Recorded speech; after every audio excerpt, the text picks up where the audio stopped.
La mouvance Ravalomanana adhère à la démarche de réconciliation et ne s'oppose ni à une audition de l'ancien président, ni au projet de sommet entre l'actuel président et ses 4 prédécesseurs. La procédure d'enquête de Marc Ravalomanana va démarrer la semaine prochaine en présence de ses avocats. Jour J pour l'élection des membres du Conseil de l'Ordre des journalistes de Madagascar.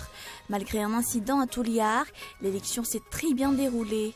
Les résultats provisoires seront connus ce jour si les résultats officiels ne seront proclamés que le 19 novembre prochain. Les membres présumés d'un gang ont avoué avoir tué plus de 40 des 43 étudiants d'Iguala disparus en septembre, tandis que le président mexicain promet de punir les meurtriers.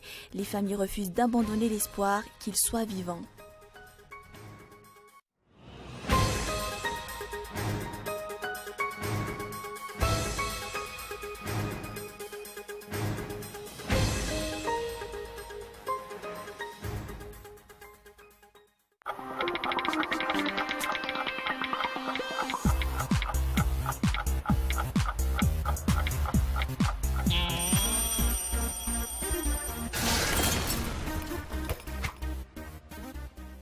Du grand spectacle arrive sur Canal+.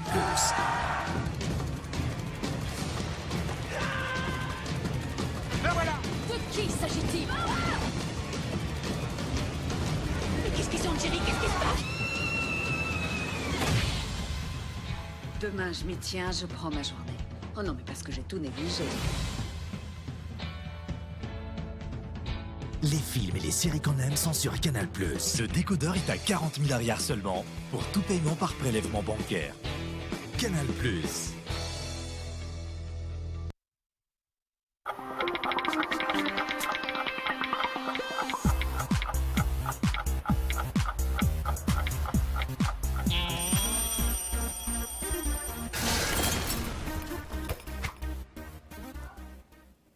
Bonsoir à tous, bienvenue dans ce journal sur Cool TV. La demande de liberté provisoire de Jean-Marc Koumba a été refusée. L'ancien garde du corps de Marc Ravalomanana restera en détention avec les 4 employés de l'ACM pour une durée indéterminée.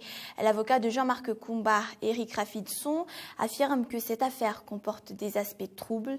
Selon sa famille, la santé de Jean-Marc Koumba se dégrade. Reportage. Depuis 16 jours déjà, Jean-Marc Koumba, l'ancien garde du corps de Marc Ravalomanana, est en détention préventive. Il est présumé complice dans le retour surprise de l'ancien chef de l'État au pays. La procédure de son placement en détention préventive reste des plus floues, affirme maître Éric Rafidson, son avocat. Ce dernier demande une enquête plus approfondie. Le camp du Magro formule la même exigence. La famille de Jean-Marc Koumba prévient cet après-midi lors d'une conférence de presse que son état de santé est critique. La demande de liberté provisoire qui a été déposée par l'avocat de Jean-Marc Koumba a été refusée. Et nous l'avons appris hier dans la soirée. On lui a refusé donc cette demande de liberté provisoire pour faire un appel à tous ceux qui savent, qui connaissent la vérité, qui savent ce qui s'est passé exactement le jour de l'arrivée de l'ex-président Marc Ravalomanana. Nous remarquons qu'aucune de ces personnes n'a été enquêtée jusqu'à aujourd'hui. Aucune de ces personnes n'a dit un mot sur cette histoire jusqu'à aujourd'hui. Les 4 employés de l'aviation civile de Madagascar n'ont pas été jusqu'ici enquêtés. Il leur a été aussi interdit d'avoir des contacts avec leur avocat. Mais également dans l'actualité ce jour, la mouvance Ravalomanana adhère à la démarche de réconciliation et ne s'oppose ni à une audition de l'ancien président, ni au projet de sommet entre l'actuel président et ses 4 prédécesseurs. La procédure d'enquête de Marc Ravalomanana va démarrer la semaine prochaine en présence de ses avocats. Les détails. Le nom de Marc Ravalomanana a été cité lors des enquêtes diligentées contre les 4 employés de l'ACM, Aviation Civile de Madagascar, partie plaignante. Le secrétaire général a expliqué devant la presse les raisons de la mise en résidence surveillée de l'ancien chef de l'État à Intiranan. En l'absence des avocats de la défense, les magistrats n'ont procédé à son audition. Les militants du Magro déclarent ne pas s'opposer à la procédure judiciaire menée contre Marc Ravalomanana, mais exigent alors que tous les chefs d'État qui se sont succédés soient traités à la même enseigne sur tout ce qu'ils ont fait durant leur mandat. Pour ce leader du mouvement Magro, l'opération Vérité constitue la première des priorités. Le Conseil pour le FIA Vanana Malagas privilège plutôt le sommet des 5. Quoi qu'il en soit, le camp Magro commence déjà à chanter victoire. Y aurait-il eu des tractations secrètes? Pour l'instant, le pouvoir semble être en panne d'initiative. Et jour J pour l'élection des membres du Conseil de l'Ordre des journalistes de Madagascar. Malgré un incident à Touliar, l'élection s'est très bien déroulée. Les résultats provisoires seront connus ce jour, si les résultats officiels ne seront proclamés que le 19 novembre prochain. Reportage. Les 25 bureaux de vote répartis dans toute l'île ont commencé à ouvrir leurs portes dès 9h du matin. Pour Antananarivo, une longue file d'attente s'est formée devant le centre de presse Malagas, 1 heure avant l'ouverture du bureau de vote. 443 journalistes d'Antananarivo ont participé à l'élection. Andrakut, membre du comité de préparation, déclare qu'en général l'élection s'est très bien déroulée, sauf à Touliar, et les bulletins uniques n'ont pas été disponibles pour l'élection du président national. La possession de la carte professionnelle de journaliste a été le seul critère demandé aux journalistes électeurs. Dans les provinces, les procès-verbaux seront envoyés à Antananarivo après le décompte des voix. Les résultats officiels seront proclamés le 19 novembre prochain. Le palais de Manzakamiadan a été incendié avec du kérosène, affirme le révérend Rabarouelen, président de l'association des Impanzak et des descendants d'Anjin. Ce président national affirme que c'était un incendie volontaire. L'amiral Didier Ratirak, lui, nie totalement être pour quelque chose dans cette affaire. Zafi Albert, lui, de son côté, ne veut pas recevoir des journalistes. 9 ans après, le mystère reste total.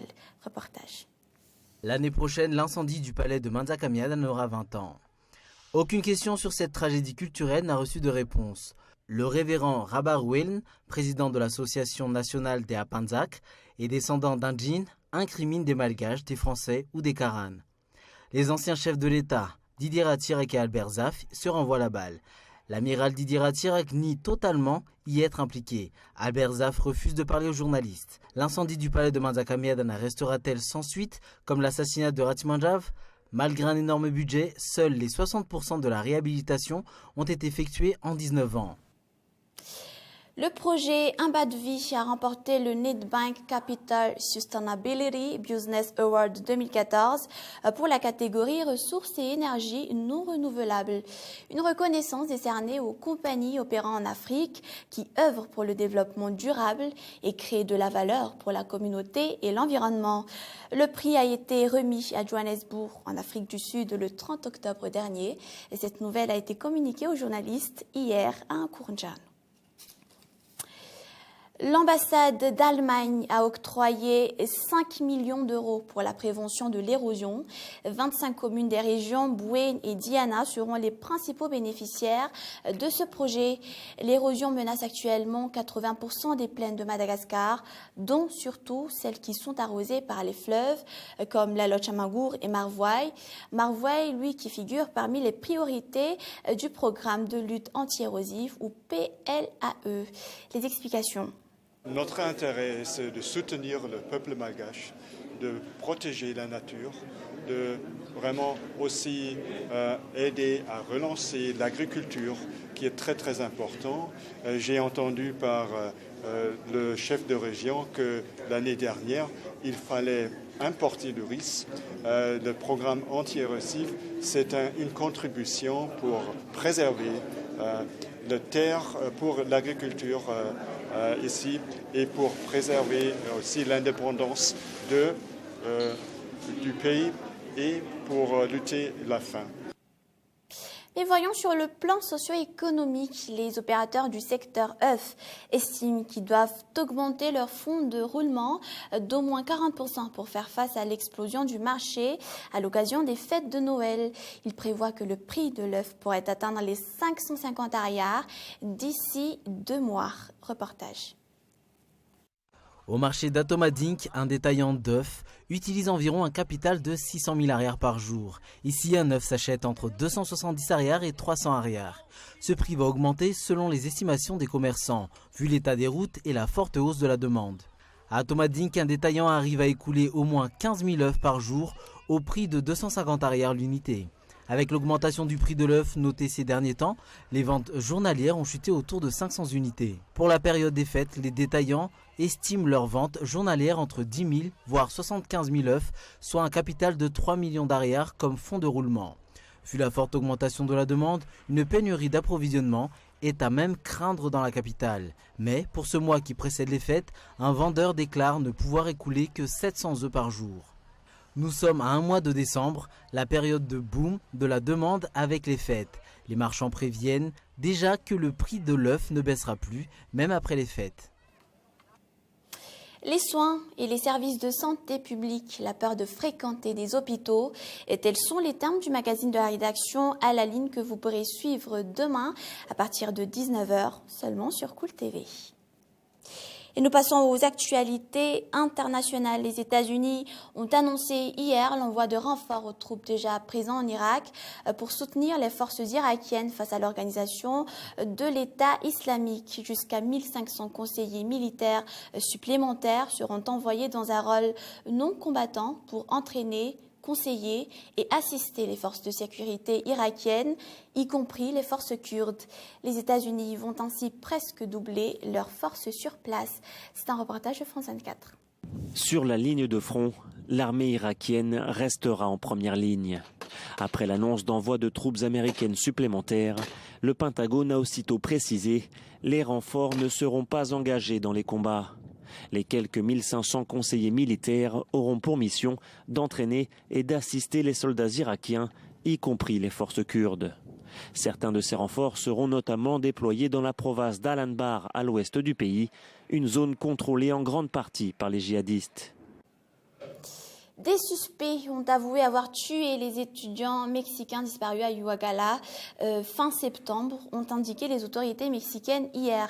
Ils auraient brûlé les corps avant de les jeter dans une rivière, ce qui pourrait rendre l'identification des victimes très difficile. France 24. Ces manifestants demandent justice pour les 43. Les 43 étudiants mexicains disparus depuis plus d'un mois. Et les familles refusent de croire à la mort de leurs proches. Après plus de 40 jours, nous sommes toujours dans la même situation. Et aujourd'hui, on veut nous faire croire que ces jeunes sont morts. Des familles incrédules après la diffusion par le gouvernement mexicain de l'identité de 3 hommes, membres du gang Guerreros Unidos. Ils auraient avoué l'assassinat des étudiants. Les détenus indiquent qu'ils ont tué les survivants et ensuite les ont placés dans la partie basse de la décharge où ils ont brûlé les corps.